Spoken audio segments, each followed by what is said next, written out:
नमस्कार दोस्तों, आज आपके लिए लेकर आया हूँ मुंशी प्रेमचंद जी द्वारा लिखित कहानी सदगति।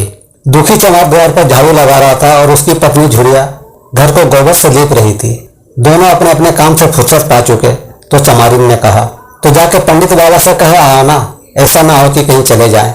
दुखी, हाँ जाता हूँ, लेकिन यह तो सोच बैठेंगे किस चीज पर। झुरिया, कहीं से खटिया ना मिल जाएगी, ठुकराने से मांग लाना। दुखी, तू तो कभी कभी ऐसी बात कह देती है कि देह जल जाती है। ठकुराने वाले मुझे खटिया देंगे, आज तक तो घर से निकलती नहीं, खटिया देंगे। के थाने में जाकर एक लोटा पानी मांगू तो ना मिले, भला खटिया कौन देगा। हमारे उफले सेंठे भूसा लकड़ी थोड़ी है कि जो चाहे उठा ले जाए। ला अपनी ही खटोली धोकर रख दे, गर्मी के तो दिन है, उनके आते आते सूख जाएगी। झुरिया, वहां हमारी खटोली पर बैठेंगे नहीं, देखते नहीं कितने नेम धर्म से रहते हैं।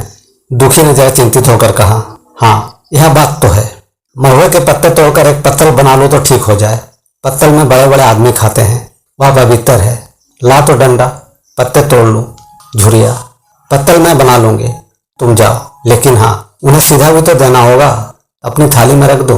दुखी, कहीं ऐसा गजब ना करना, नहीं तो सीधा भी जाए और थाली भी फूटे, बाबा थाली उठाकर पटक देंगे। उनको बड़ी जल्दी क्रोध चढ़ जाता है, क्रोध में पंडिताइन तक को छोड़ते नहीं। लड़के को ऐसा पीटा कि आज तक टूटा हाथ लिए फिरता है। पत्तल में सीधा भी देना, हाँ मुद्दा तो छूना मत। भूरी गोंड की लड़की को लेकर शाह की दुकान से सब चीजें ले आना, सीधा भरपूर हो। सेर भर आटा, आध सेर चावल, पाव भर दाल, आध पाव घी, नून, हल्दी और पत्तल में किनारे 4 आने पैसे रख देना। गोंड की लड़की ना मिले तो भुर्जिन के हाथ पर जोड़कर ले जाना, तू कुछ मत छूना, नहीं गजब हो जाएगा। इन बातों की ताकीद करके दुखी ने लकड़ी उठाई और घास का एक बड़ा सा गट्ठर लेकर पंडित जी से अर्ज करने चला। खाली हाथ बाबा जी के सेवा में कैसे जाता, नजराने के लिए उसके पास घास के सिवा और क्या था। उसे खाली हाथ देखकर तो बाबा दूध से ही दुत्कारते। पंडित घासीराम ईश्वर के परम भक्त थे। नींद खुलते ही सोपासन में लग जाते, हाथ मुंह धोते 8 बजते, तब असली पूजा शुरू होती, जिसका पहला भाग भंग की तैयारी थी।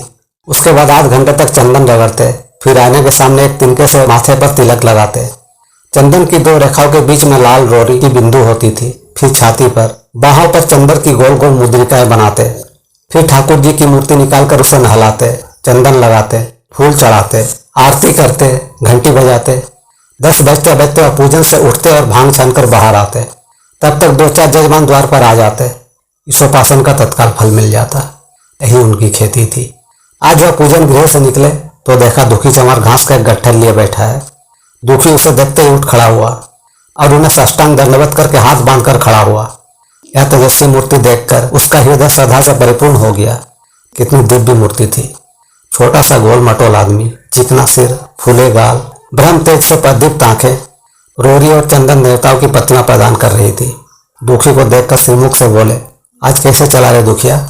दुखी ने सिर झुकाकर कहा, बिटिया की सगाई कर रहा हूँ महाराज, कुछ साइन सगुन विचारना है, कब मर्जी होगी।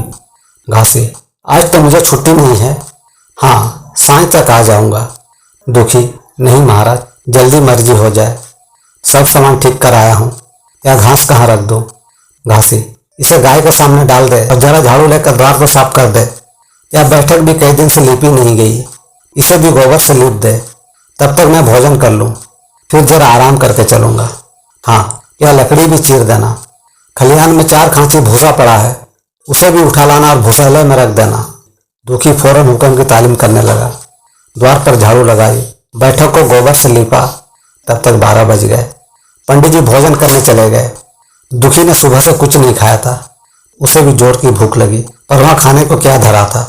घर यहाँ से मील भर था, वहां खाने चला जाए तो पंडित जी बिगड़ जाए। बेचारे ने भूख दबाई और लकड़ी फाड़ने लगा।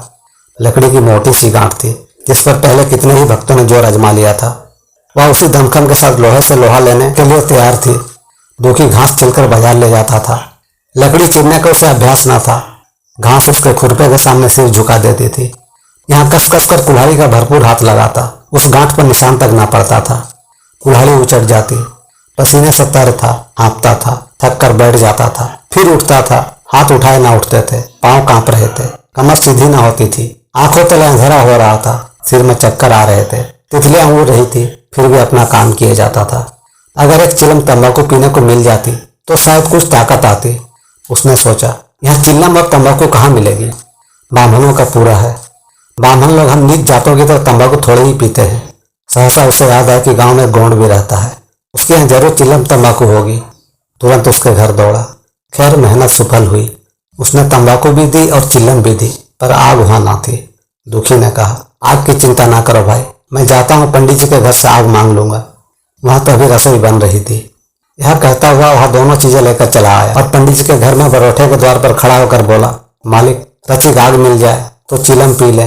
पंडित जी भोजन कर रहे थे। पंडिताइन ने पूछा, यह कौन आदमी आग मांग रहा है? पंडित, अरे वही ससुरा चमार है, कहा है थोड़ी सी लकड़ी चीर दे, आग तो है, दे दो। पंडिताइन ने भावे चढ़ाकर कहा, तुम्हें तो जैसे पोथे पत्रे के फेर में धर्म कर्म किसी बात की शुद्धि ही नहीं रही। चमार हो, धोबी हो, पासी हो, मुंह उठाए घर में चला आए। हिंदू का घर न हुआ कोई सराय हुई। कह दो डैडी जी आपसे चला जाए, नहीं तो इसी लुहाटे से मुंह झुलस दूंगी। आग मांगने चले हैं। पंडित जी ने उन्हें समझाकर कहा, भीतर आ गया तो क्या हुआ, तुम्हारी कोई चीज तो नहीं छुई। धरती पवित्र है, जरा सी आग दे क्यों नहीं देती? काम तो हमारा ही कर रहा है। कोई लोनिया यही लकड़ी फड़ता तो कम से कम 4 आने लेता। पंडिताई ने गरज कर कहा, वह घर में आया क्यों? पंडित ने हार कर कहा, ससुरे का अभाग था और क्या। पंडिताई, अच्छा इस वक्त तो आग दे देती हूँ, लेकिन फिर जो इस तरह कोई घर में आएगा तो उसका मुंह ही जला दूंगी। दुखी के कानों में इन बातों की भनक पड़ रही थी। पछता रहा था। नहा का आया। सच तो कहती है, पंडित के घर में चमार कैसे चला आए?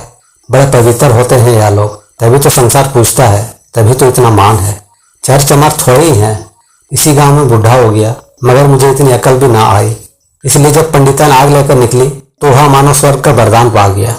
दोनों हाथ जोड़कर जमीन पर माथा टेकता हुआ बोला, पंडिताइन माता, मुझसे बड़ी भूल हुई कि घर में चला आया। चमार की अकल ही तो ठहरी। इतने मूर्ख ना होते तो लात क्यों खाते।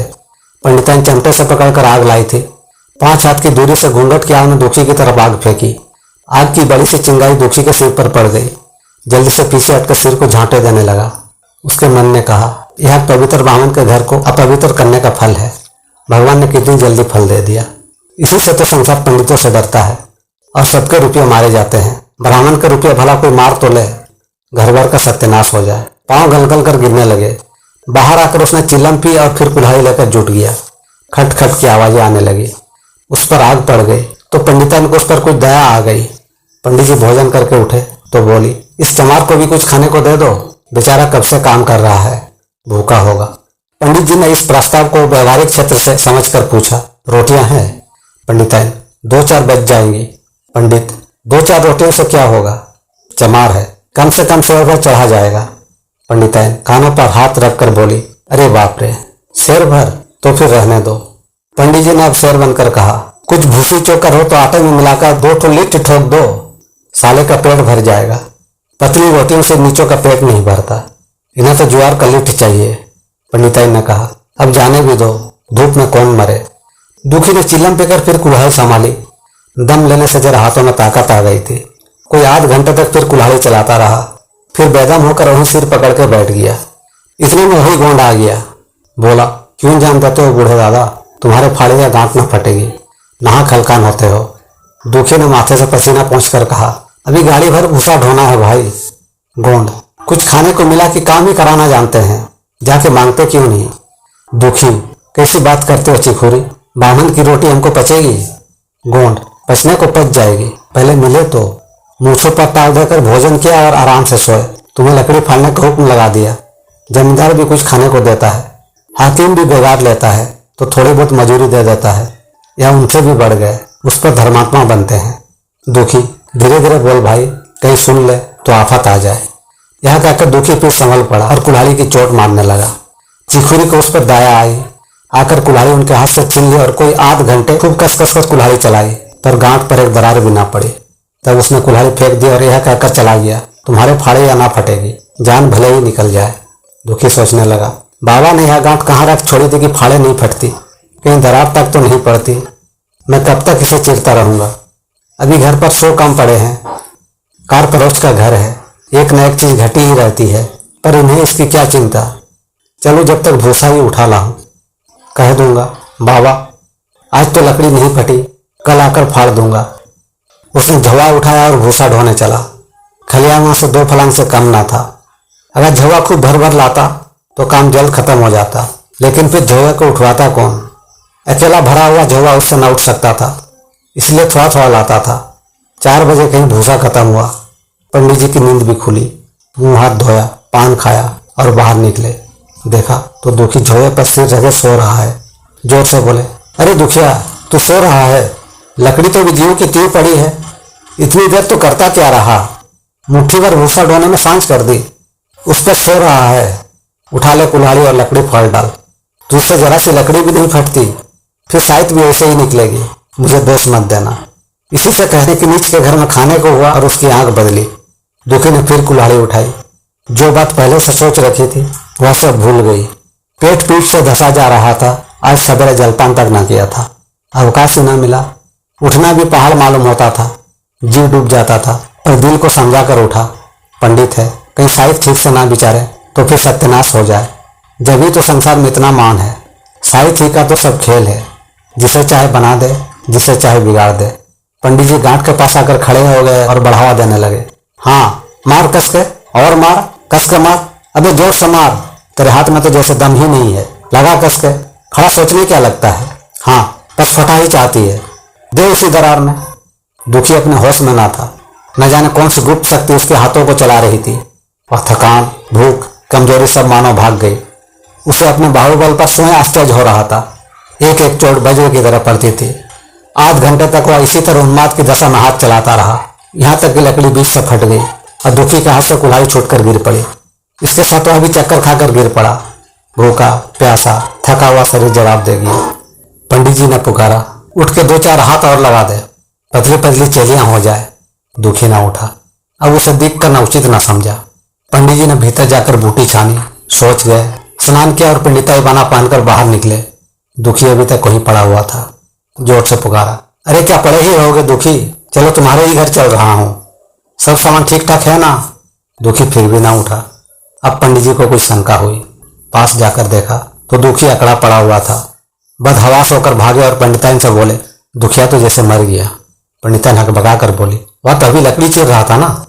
पंडित, हाँ, लकड़ी चीरते चीरते मर गया। अब क्या होगा? पंडिताइन ने शांत होकर कहा, होगा क्या? चमरोने में कहला भेजो, मुर्दा उठा ले जाए। एक क्षण में गांव भर में खबर हो गई। पूरे में ब्राह्मणों की ही बस्ती थी। केवल एक घर गोंड का था। लोगों ने उधर का रास्ता छोड़ दिया। कुएं का रास्ता उधर ही से था। पानी कैसे भरा जाए? चमार की लाश के पास से होकर पानी भरने कौन जाए? एक बुढ़िया ने पंडित जी से कहा, अब मुर्दा फेंकवाते क्यों नहीं?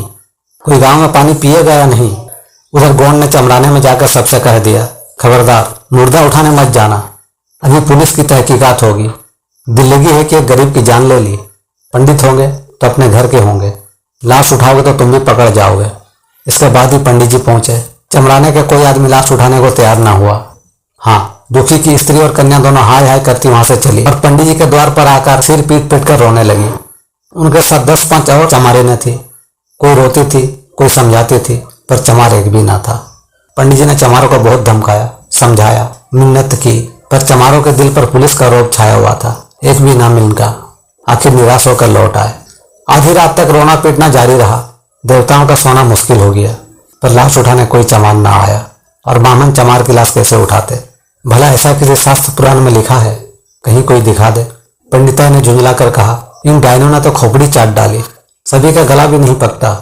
पंडित ने कहा, तोने से चुड़ैलों को कब तक रोएगी? जीता था तो कोई बात ना पूछता था, मर गया तो कोलाहल मचाने के लिए सबके सब आ पहुंची। पंडिताइन, चमारों का रोना मनहूस है। पंडित, हाँ, बहुत मनहूस। पंडिताइन, अभी से दुर्गंध उठने लगी। पंडित, चमार का ससुरा की नहीं, खाद अखाद किसी का विचार है इन सबों को। पंडिताइन, इन सबों को घिन भी नहीं लगती। पंडित, भ्रष्ट हैं सब। रात तो किसी तरह कटी, मगर सवेरे भी कोई चमार ना आया। चमारे ने भी रो पीट कर चली गई। कुछ कुछ दुर्गंध फैलने लगी। पंडित जी ने एक रस्सी निकाली, उसका फंदा बनाकर मुर्दे के पैर में डाला और फंदे को खींचकर कस दिया। अभी कुछ कुछ धुंधला था। पंडित जी ने रस्सी पकड़कर लाश को घसीटना शुरू किया और गांव के बाहर घसीट ले गए। वहां से आकर तुरंत स्नान किया, दुर्गा पाठ पढ़ा और घर में गंगा जल छिड़का। उधर दुखी की लाश को खेत में गिद्धड़ और गिद्ध, कुत्ते और कौवे नोच रहे थे। यही जीवन पर्यंत की भक्ति, सेवा और निष्ठा का पुरस्कार था। दोस्तों, अगर आपको यह कहानी अच्छी लगी हो तो लाइक, शेयर और कमेंट कीजिएगा और आगे भी इसी तरह के ढेर सारी वीडियो देखने के लिए चैनल को सब्सक्राइब जरूर कीजिएगा। धन्यवाद।